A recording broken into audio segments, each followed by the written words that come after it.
Yeah.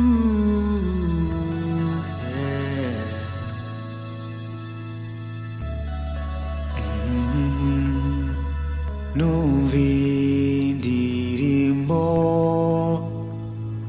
yo gutabarwa kubw'Uburundi n'Abarundi twese.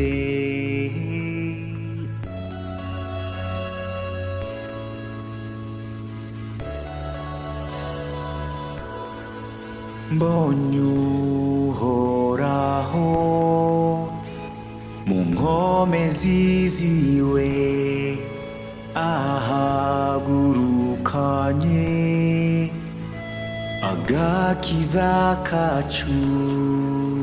Oh yeah.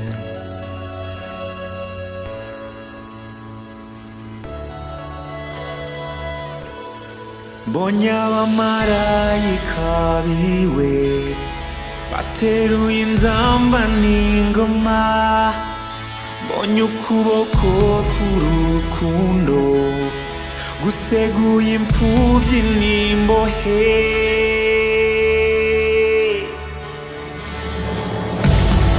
Yesu kiza igihugu cacu, ubohora abaremerewe, utwambika urukundo rwawe, dusonera ivyaremwe vyawe. Reka ijambo ryawe rikize imitima ijanjaguritse, nuzuhanagura amarira parize yose.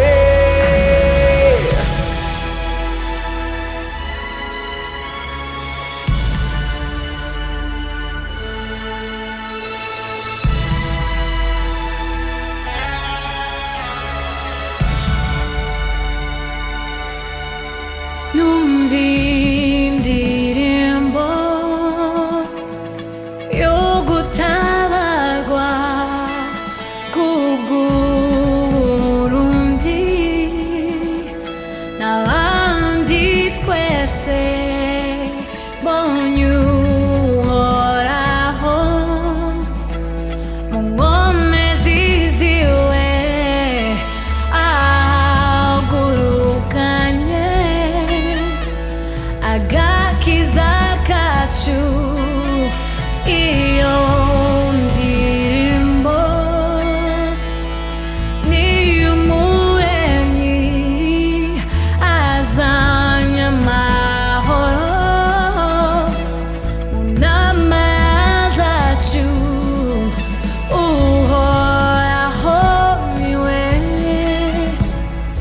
gihome cacu.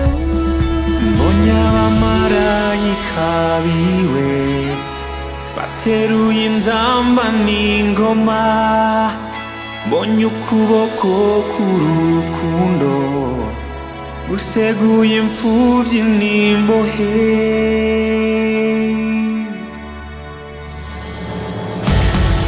Yesu kiza igihugu cacu, ubohora abaremerewe, utwambika urukundo rwawe, dusonera ivyaremwe vyawe.